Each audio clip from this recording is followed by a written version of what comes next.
many people dream big dreams, but they never take any action. If you don't believe in yourself, you've already lost the battle. Not believing in yourself is a losing battle because either you won't try at all or you will convince yourself that you can't do it. And when you convince yourself that you can't do it, your results are going to confirm what you believe. So we are afraid to fail. Why? I told you, man. Shouldn't even try it, dude. Just chill out, relax. Why are you so crazy? Why are you so obsessed? So all that stuff drives the quitting mind, I call it. The mind wants to quit. The mind is tired. The mind thinks it's very deserving. So the biggest problem in this world is other people, not yourself. It's other people in your head. They are puppet mastering you pretty much on your life. I dare you to give up everything that is keeping you from your dream, to say no to all the negative influences. I dare you to pick up a book instead of a drink. I dare you to work harder than you think you did yesterday. I dare you to prove them wrong. I dare you to prove yourself right. You must be yourself if you want to experience your true purpose in life. If you're different, be different. Be different and do it with pride. If someone doesn't like it, if many people don't like it, who cares? Your life would feel better and richer if you had a goal, you chase that goal, you accomplish some things, and you would get this boost of confidence, you get this boost of self-esteem, like whatever it is that you're into doing. The time has come for you to understand that you cannot depend on the opinions of others. You cannot just trust in the opinions of others. You cannot allow other people to validate you, because you are just who you are. Nobody is going to be like you. You are the author of your autobiography. You write the story of your life. No one can write your financial story. No one can write your spiritual story. No one can write your emotional story but you. The pen has always been in your hand. The pen has always been in your hand. I say write a story that's going to be damn good to read. But don't let yourself be vulnerable to weakness. Don't let weakness consume you. Don't let hopelessness consume you. Be about your business. Understand that you got to keep living and living strong. When nobody's looking, when nobody's watching, when nobody understands the measure of passion that you carry, can you keep going? Don't stop! You're right there! Find something. Find a thing that you genuinely enjoy, because getting good at things you genuinely enjoy is extremely beneficial for young people, because it lets you know that, like, everybody thinks they're a loser. Every young person thinks they're a loser. At least a young person in the situation I was at. Like, I didn't know I wasn't a loser until I started winning, until I started doing martial arts. Martial arts taught me that, like, I could get better at stuff, that I wasn't really a loser. I just was someone who was, like, in a fucked up situation. But you could channel all that energy that you have as a young person into something and get better at it. And then all of a sudden people admired me. I was like, this is crazy. So I went from being someone who was incredibly insecure and basically a failure to someone who was really successful at this one thing that was very dangerous, that other people were scared of. And that gave me immense confidence and also a real understanding of the direct correlation between hard work and success. And kind of understanding that you're not a loser. Right. That there is a diamond in the rough. Yeah, and also an understanding that you can't listen to people. Because even my parents didn't want me to do martial arts. They didn't want me to fight. They didn't want me to do stand-up.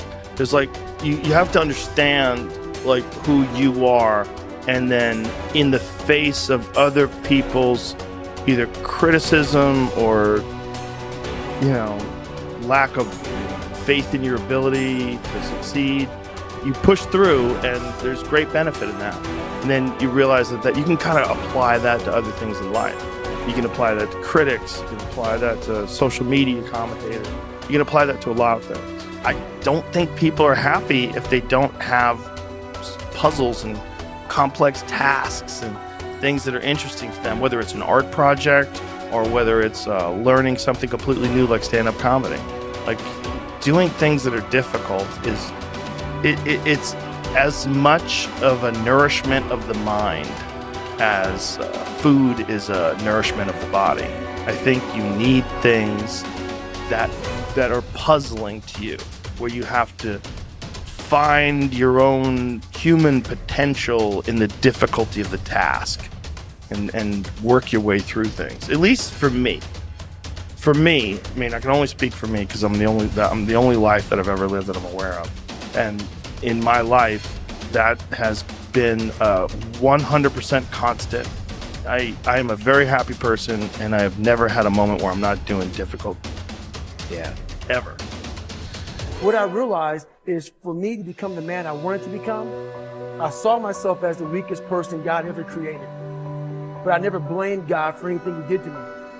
So I wanted to change that to be the hardest man ever created. Am I that? I don't know, but you had to have a goal. And my goal, when I was sitting there, not going to school, being bullied, having no self-esteem, my goal was the only person that's gonna turn this person around is me. The only way I can turn it around is put myself through the worst things possible a human being can ever endure. And that'd be the only way that I can build this brain to handle anything that comes in front of it, callousing my mind through pain and suffering. So we read a bunch of books nowadays. As humans, we want to find out how to be someone else. What we don't do is we don't go inside. So literally turn yourself inside out. Read the book that's like we're writing a book every day for life, but we never read that book. So what I would challenge this young man or young woman to do is you have to look inside of yourself and see what you really want. What are you passionate about? We use these words and these little phrases of only the strong survive and all this other crap. They're all words. I get so tired of hearing people just talking. Like right now, someone may think Goggins is just talking. You don't know me. So when I speak from passion. I speak from experience. I speak from suffering. I have to tell this young man or woman that the only way I believe, this is my experience in life, the only way you're ever going to get to the other side of this journey is you have got to suffer to grow. To grow, you must suffer. And some people will get it, some people won't.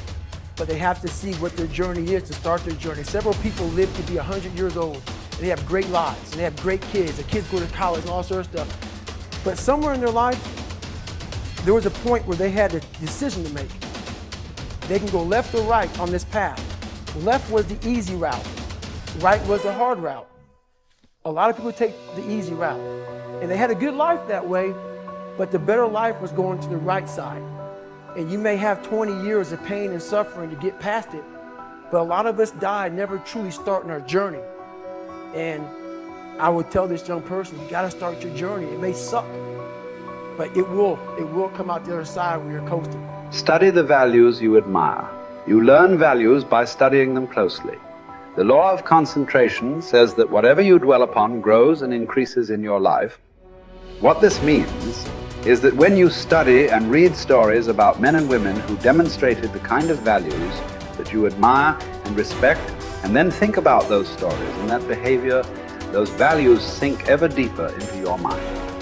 Once these values are programmed into your subconscious, they create a propensity within you to behave consistently with those values when the situation requires them. For example, in military training, soldiers are continually told stories of courage, obedience, discipline, and the importance of supporting their fellow soldiers. The more they hear these stories, discuss them, and think about them, the more likely they are to behave consistently with these values when they're under the pressure of actual combat. The core virtue of character is truth. Whenever you tell the truth,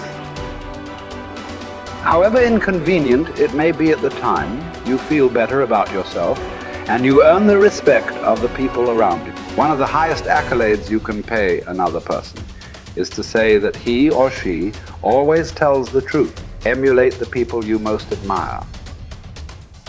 Much of your character is determined by the people you most admire. both living and dead. Who are they? Looking over your life and history, make a list of the people whom you most admire, and next to their names, write out the virtues or values that they most represent to you. If you could spend an afternoon with anyone, living or dead, what one person would you choose? Why would you choose that person? What would you talk about during your afternoon together? What questions would you ask, or what would you want to learn? Consider this as well. Why would that person want to spend an afternoon with you? What are the virtues and values that you have developed that make you a valuable and interesting person? What makes you special? Practice the values you respect.